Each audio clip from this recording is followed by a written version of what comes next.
X x x x female. देखो पूछा क्या जा रहा है, बार बॉडीज। कितने क्रोमोसोम एक्स वाले क्या हैं? 4 एक्स है। तो पहले तो आपको पता होना चाहिए, you have to know how we can calculate the number of Barr bodies. इसके लिए एक फॉर्मूला देती हूँ, number of Barr bodies is equal to total number of X chromosome -1। कितने हैं?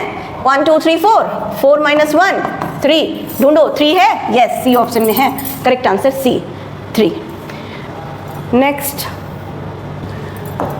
Frame shift mutation. यस, कौन सा म्यूटेशन पूछ रहा है? म्यूटेशन क्या होता है? सडन चेंज होता है। फ्रेम शिफ्ट म्यूटेशन किसी नाइट्रोजनस बेस के एक बेस के जुड़ने से, यानी एडिशन और डिलीशन से पूरी की पूरी स्टोरी चेंज हो जाती है। यानी बेसिस इज डिलीटेड और एडेड।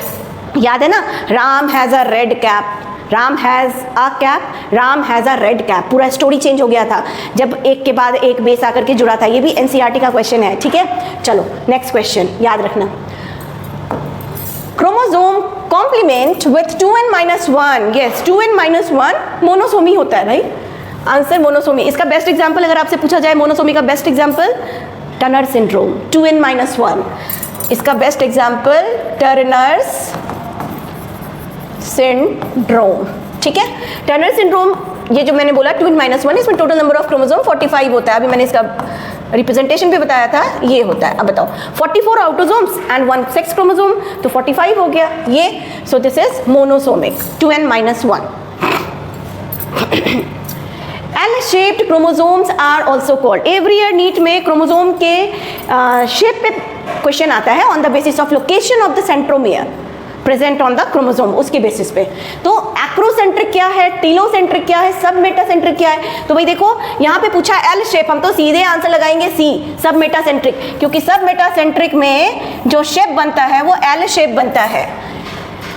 सेंट्रोमियर एकदम सेंटर पे नहीं होगा, एक आर्म क्रोमोसोम का बड़ा होता है एंड दूसरा आर्म छोटा होता है, शेप एल शेप का बनता है, वो है submetacentric. So the correct answer is C. Question number 25. The distance between two genes in a chromosome is measured in crossover unit which represent। अब देखो इसको सोचो कैसे होगा।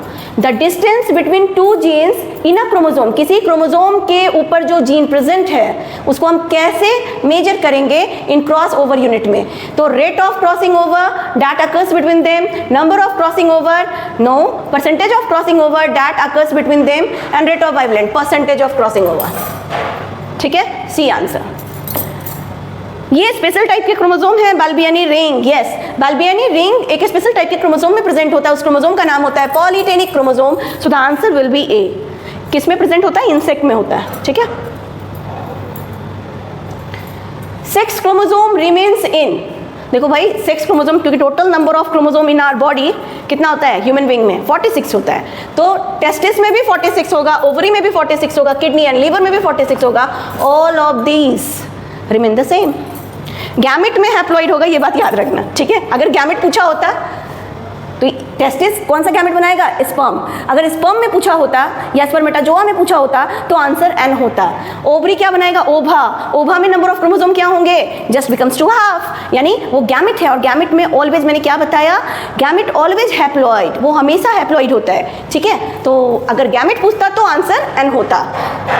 Next, the functional unit of mutation. Yes, mutation के unit को म्यूटॉन बोलते हैं। और ये बड़ा ही इंटरेस्टिंग क्वेश्चन है, जितनी बार ये क्वेश्चन आता है और हमारे यहाँ जो भी टेस्ट सीरीज वगैरह में हम लोग जो भी फ्रेमिंग करते हैं क्वेश्चंस की, उसमें देते हैं, तो स्टूडेंट को तैयारी कराने के दौरान ही बता दिया जाता है कि भाई इस तरह के क्वेश्चन आ सकते हैं। लाइक म्यूटेशन के यूनिट को म्यूटॉन बोलेंगे, रिकॉम्बिनेशन के यूनिट को रिकॉन बोलेंगे, रेप्लिकेशन के यूनिट को रेप्लिकॉन बोलेंगे, है ना। तो ऑन कॉन कॉन। बट इंटरेस्टिंग फैक्ट, जीन के यूनिट को क्या बोलेंगे? जीन के यूनिट को सिस्ट्रॉन बोलेंगे, ठीक है। तो यहाँ पे तो पूछा गया है म्यूटेशन के यूनिट को क्या बोला जाएगा, तो म्यूटेशन के यूनिट को म्यूटॉन बोलेंगे। अब देखो रिकॉन रिकॉम्बिनेशन का यूनिट है, जीन के यूनिट को सिस्ट्रॉन बोलते हैं। तो अगर ऑप्शन को एलिमिनेट भी करें तो एलिमिनेशन के बाद भी हम डायरेक्ट करेक्ट आंसर तक पहुँच जाएंगे। और ये एक बहुत अच्छा वे है, क्योंकि देखो सारे क्वेश्चन का आंसर सबको नहीं आता है, बट अगर कोई क्वेश्चन आपने सॉल्व करना है तो आप एलिमिनेशन टेक्निक को भी एक ऑप्शन बना सकते हो, उसके थ्रू भी सही आंसर तक पहुंच सकते हो। ठीक है, वैसे मुझे इसका पूरा कॉन्सेप्ट पता है इसलिए मैं बताई हूँ डायरेक्ट, बट मैं क्योंकि रेकॉन रिकॉम्बिनेशन का यूनिट होता है, अगर रेप्लिकेशन के यूनिट को पूछा जाता तो रेप्लिकॉन होता, जीन के यूनिट को सिस्ट्रॉन बोलते हैं, बट म्यूटेशन के यूनिट को म्यूटॉन बोला जाता है, तो डी ऑप्शन। ठीक है, चलो next question number 29, colour blindness is related with a defect in cone cell. ठीक है, next the lac operon is an example of, सबको याद है लैक ऑपरेंट क्या होता है? Lac operon is a lactose operon, lac operon. मैं एक कॉन्सेप्ट इसमें समझाती हूँ, है तो ये क्वेश्चन, बट ऑपरेंट समझाती हूँ। ऑपरेंट क्या होता है? Operon it is nothing, it is simply the set of genes. ये बहुत सारे जीन्स का एक सेट होता है, कलेक्शन होता है। इसमें कौन कौन से जीन्स होते हैं? इसमें promoter genes, operator genes and structural genes होते हैं। जब हम लैक ऑपरेंट की बात करते हैं तो यहाँ पे only 3 structural genes are present, ZYA, सबको याद होगा, Z बीटा ग्लैक्टोसिडेज को कोड करता है, Y लैक परमिएज को कोड करेगा, ट्रांस एसिटाइलेज को कोड करता है। क्या बताया मैंने? लैक ऑपरेंट में there are 3 different structural genes are present in a lac operon, lactose operon. और लैक ऑपरेंट को क्या कहा जाता है? Inducible operand. यस, ऑपरेंट क्या है? It is a set of genes, बहुत सारे जीन्स इसमें प्रेजेंट होते हैं। अब देखो हमारा तो आंसर ऐसे ही मिल गया, मैं अभी थोड़ी ही बात बताई, आंसर इसमें ऑप्शन ही दे रखा है, तो डी ऑप्शन, इंड्यूसिबल ऑपरेंट। अब इसके पीछे का थोड़ा सा कहानी समझाती हूँ। लैक ऑपरेंट लैक्टोज ऑपरेंट होता है। लैक्टोज क्या है? It is a disaccharide. किस किस से मिलकर के बना है? कौन कौन से 2 मोनोसेकेराइड्स प्रेजेंट हैं इसमें? Glucose and galactose. ठीक है, अब ये जो लैक्टोज है वो टूटता है ग्लूकोज एंड ग्लैक्टोज में, लेकिन हाइड्रोलाइज करने के लिए जो एंजाइम चाहिए वो एंजाइम है बीटा ग्लैक्टोसिडेज। और बीटा ग्लैक्टोसिडेज कहाँ मिलेगा? लैक ऑपरेंट का जो स्ट्रक्चरल जीन्स हमने आपको बताया ZYA, तो ये Z जीन कोड करता है बीटा ग्लैक्टोसिडेज को, बीटा गैलेक्टोसाइडेज। और ये बीटा ग्लैक्टोसाइडेज हाइड्रोलाइज करता है किसको? लैक्टोज को ग्लूकोज एंड ग्लैक्टोज में। ठीक है, समझ में आ गया? So lac operon is an example of inducible operon. Inducible operon बोले तो क्योंकि ये इंड्यूस करता है, मीडियम में आके वो जीन सिंथेसिस को इंड्यूस करता है। और इसमें 3 स्ट्रक्चरल जीन है, वो जीन है ZYA, सीक्वेंस में याद रखना। Z जीन जो है कोड करता है बीटा ग्लैक्टोसिडेज को। ठीक है, तो चलो ये भी, इसका आंसर भी हमें मिल गया। रेप्रेसिबल तो ट्रिप ऑपरेंट होता है। चलो डी ऑप्शन करेक्ट है।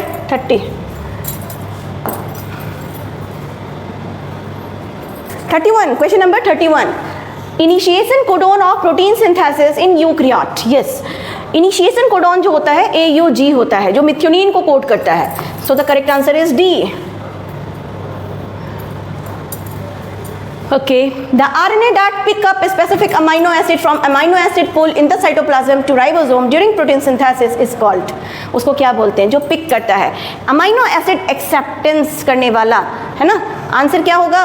The RNA that pick up a specific amino acid from amino acid pool in the cytoplasm to the ribosome during the protein synthesis is called tRNA. tRNA के पास amino acid acceptor arm present होता है, इसीलिए।